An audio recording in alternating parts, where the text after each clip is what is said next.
Thank you, Judith. I'm just going to say a couple things about Judith and a couple things about the poems.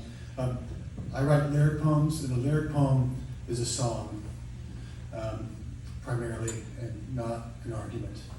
So I say that because I feel ill-equipped after you speak to share these. And then I just want to tell a very quick story about Judith.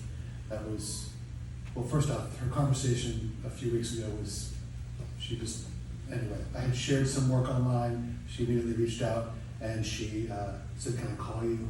And she did. And then I felt incredibly encouraged and loved by you, so thank you. I wish I could even recreate it. It was really remarkable.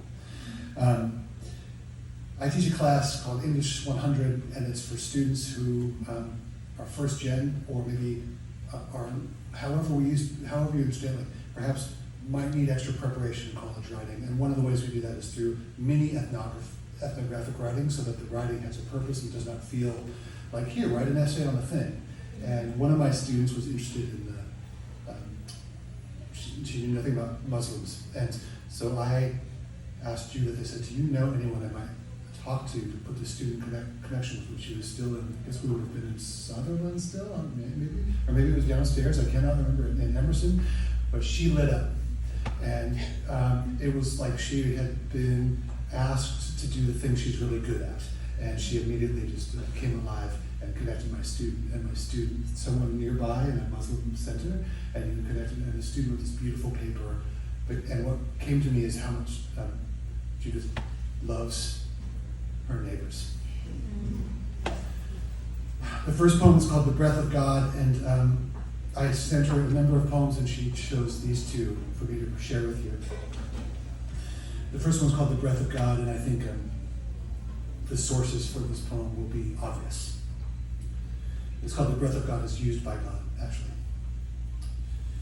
The breath of God is used by God to bring life to the bodies of the newly formed, to reveal the straits of the ocean and to uncover the roots of the world, to consume those who cause trouble for their neighbor and to consume the flower of their wealth, to frost the earth and freeze the river, lay bare the straits of the ocean, uncover the roots of the world, to give life to the host of heaven and to kill the wicked of the earth, bring floodwaters as high as a man's neck and sift his thoughts in fear and destruction, kindle the flame in the pile of wood, unnoticed and grown large with the years in the corner of the field, to come into the lifeless body so that it shall live, to offer breath for your body so that you shall live, to summon from the four winds the breath that will enter the dead so that they shall live, so that they shall rise to their feet where they stand and await direction.